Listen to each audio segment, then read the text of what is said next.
What's up, everybody? Alright, I'm going to give you all a quick rundown of my experience back in West Texas. I've been here a week.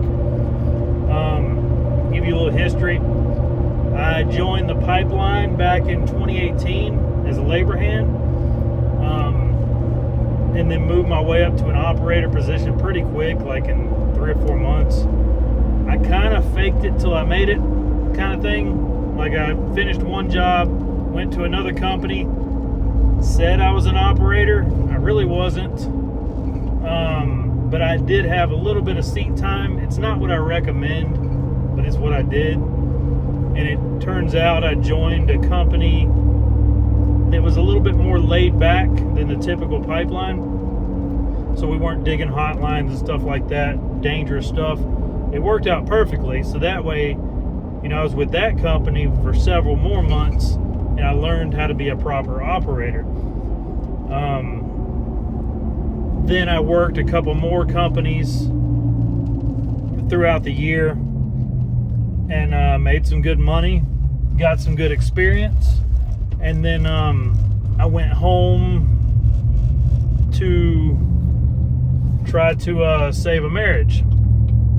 A lot of people lose their marriage out here. Shit just goes on back home. You ain't got no control of it, and if you find out, you find out. If you don't, you don't, but that's a whole nother story. So I went back home for a couple years. Never made the money as easily as I made it on the pipeline. As an operator, I clear, after taxes and everything, about $2,800-$2,900 a week. That's including the per diem and stuff. That's every week. Now, it's a lot of hours. It's anywhere between 60 and 80 hours a week.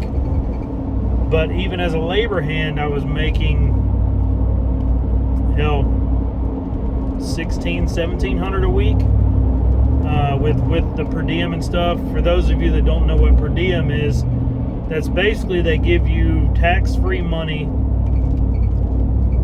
that's to pay for your expenses, because most people that are here working don't live here. Fortunately, on this job, I get free housing and free fuel, so it works out great. But it's good to be back out here in West Texas, man. It's very active out here. I don't care what anybody says. I was concerned about it with our last president leaving office and the latest one coming in, that everybody thought it would kill the oil and gas industry. Man, I haven't noticed any difference from 2018 to 2023 as far as the amount of people that are out here working and making money. I haven't noticed any difference. So basically, if you want to get in the pipeline, I can't speak on the oil field side of things, the 2 on, 2 off. Pipeline's full time. You might get a week or two here or there in between jobs, but you're going to be here working for 3 to 6 months straight, nonstop. But it also pays the most money for the least amount of experience. So if you're willing to do that, if you have a wife and kids at home, it makes it a lot tougher. It's doable if you have the right wife at home that will have your back while you're gone and not, fuck around and all that stuff, and not bitch about you having to work and not being there, blah, blah, blah. If you have one that's a solid one that has your back, that way you're not stressed out here, because I was stressed every day. Shit going through my head, fighting and texting on the phone, and if you got a solid one, go for it, man. You want to come out here and make that money? It's a lot of money to be made out here. It requires no experience, no college degrees. Hell, they say a high school diploma. I've never once been asked for my diploma. I always just check yes. Yes, I am a high school graduate. I've never been asked for my diploma. And Jesus Christ, this guy's going slow. But yeah, I think it's the most money you can make currently in the United States with no experience. You know, all you need is a good pair of steel-toe boots, some jeans, some long-sleeve shirts. You're in business, man. They supply everything else. They supply the training. They supply the safety courses. They supply the hard hat, any other PPE you need, protective gear. How do you get one of these jobs? First off, join the multiple Facebook pages. You know, type in pipeline, type in Odessa, Midland, type in those keywords up in the search bar on Facebook. Join all those groups. This current job I have right now, that's all I did. I haven't been out here for 4 years, since 2019. I didn't have any contacts anymore. I didn't have anybody I could call and look for a job. I hopped on the Pipeliners of America page, made a post, said I was looking for work. I've been out for a little while. I got a little bit of experience, and bam, 24 hours later, I'm out here in West Texas. These jobs out here, they're not waiting on you, man. You got to be ready to roll at any given minute. You got to be ready to go. I called the guy, sent me his number through Facebook Messenger, said, hey, I need an operator now. Give me a call. I called him. This was at 2 o'clock in the afternoon on a Tuesday. And he said, I need you here Wednesday morning. It's 12 hours away from where I live. So I was able to hop back in. I was able to hop in the truck and leave by about 6. I had to have a little bit of time to say bye to my kids, and pack up, some clothes. I threw everything in the back of the truck and hit the road. 12 hours straight. Got here, at 7 a.m. Started right then and there. Worked a solid 10-hour day after 12 hours on the road. I don't recommend it. I can do it every now and then. I'm a little bit too old to be doing that often, but that's just the way it works out here, man. They're not waiting on you. You got to have clean piss. You can't be smoking weed and working on the pipeline. So if that's your thing, this ain't the job for you. Do some drinking, do some partying. From what I understand, other drugs don't stay in your system as long as THC. So if you're a pothead, if you're all about that life, this ain't the job for you. So yeah, post on those pages, be honest, make a post, say, hey, I have zero experience, but I'm a hard worker, I'm on time, I don't bring drama with me, no drugs, and I'm reliable, and I'm open to learn. That goes a long way. There's a lot of these companies that would prefer somebody that's not a know-it-all, that doesn't say they have all this experience. If you lie about it, more than likely you're going to get caught. I got lucky with the operator thing. I had a little bit of seat time because when I was a spotter, a swamper, which is the base position where you're watching the guy running the excavator, you're making sure he doesn't hit anything, you're doing all the labor work on the ground while he's in the machine. It's long, hot, hard days, a lot of walking, but it's good money. But the guy that I was working under, he'd allow me to get some seat time, like when we're out in the middle of nowhere and he wants to take a break, eat some lunch or something, I'll hop in there, play with the joysticks, learn the controls, learn how things work. And it worked out for me. I just happened to pick up on it pretty well. I'm still far from a pro.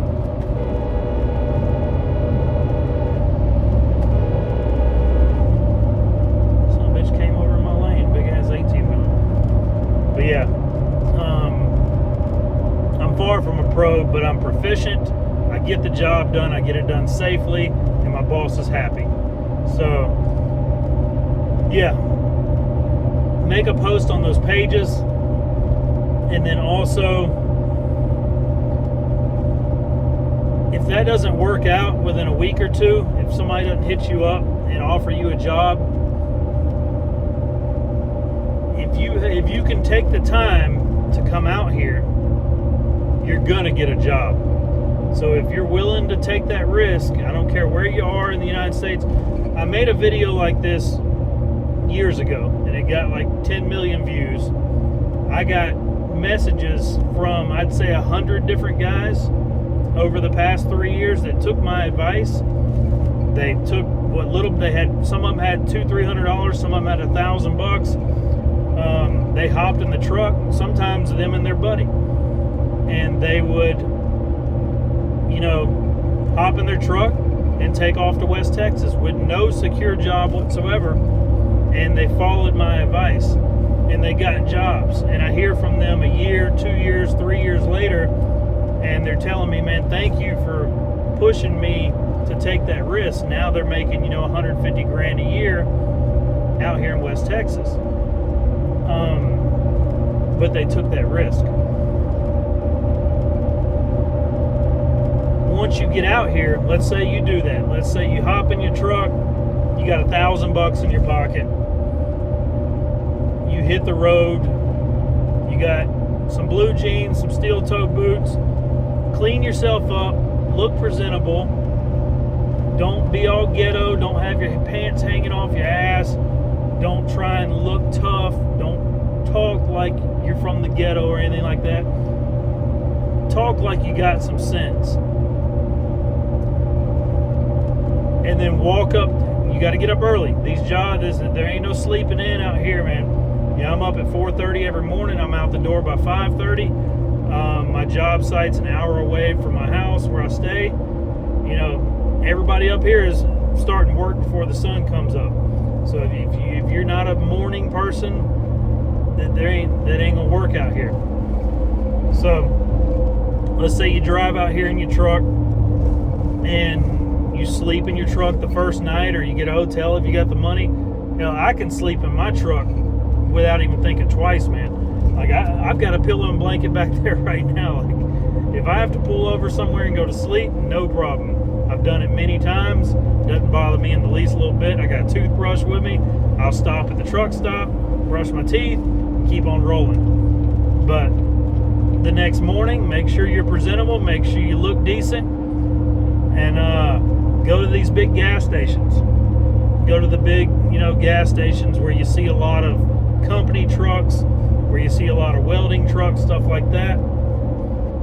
Just walk up to people, introduce yourself. Hey, my name's Bo. I drove out here from Mississippi. I'm looking for work. I'm looking to get in the oil field, get on the pipeline. You present yourself like that. Let's say 1 out of 10 says, yeah, we got a spot. We need guys right now. Because those guys, they don't want to go through the hassle to look at online applications. They don't want to go to Indeed and all these job sites. They're busy, man. They're putting in 12, 14-hour days, 7 days a week. They don't have time for that, but they need guys. So if somebody walks up to them and sells themselves right, the guy will say, okay, here's the yard. Here's where our location is. Go out there, tell them Philip sent you or whoever. I'll call ahead. You have to do your orientation, your piss test, all that stuff.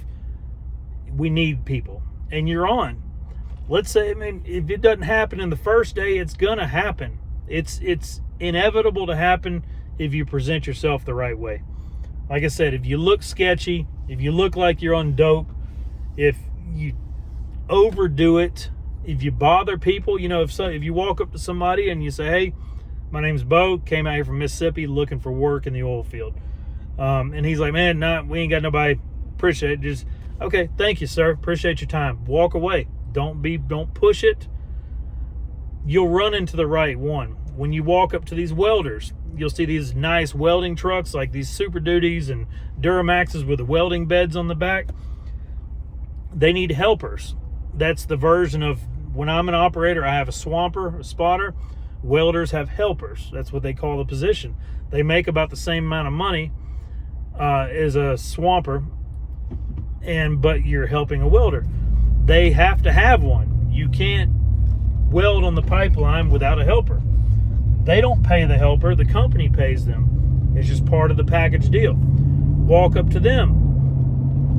Do the same thing, man. I'm looking to get my foot in the door. I'm willing to learn anything. I'm a hard worker. I'm on time. I don't bring any drama with me. I just want to work. One of them is going to need a helper, or they're going to say, hey, hang on. My buddy Chad, he's been looking for a helper. Let me call him real quick. Within a day or two, you're going to find a spot, and you're going to be making $1,500 a week right off the bat. You know, it's so easy to make money out here. And I've had people ask me over the past 3 years, they'll message me on Facebook, Instagram, TikTok, YouTube. They'll message me or comment on one of my posts and be like, hey man, what's it looking like out there right now? Is it somewhere, you know, should I follow your advice and go out there? And I tell them I don't know, because I hadn't been out there in 4 years. I'd hate to give that advice if it wasn't going down like that right now. But now that I've been out here for this past week, it's here. The work is here. I don't care what anybody tells you about the oil field and, you know, gas and all that stuff. The money is here, man. It's here. And there's people looking for employees. So that's my advice. If you're looking to get into this, I'll do more videos and break down the actual positions, because there's two different sides. There's the operator side, and then there's the welder side. You can take either path, and they both lead to money, but you have to choose one. I've done both. I'll do a video breaking down those positions so you can choose which one fits you the best.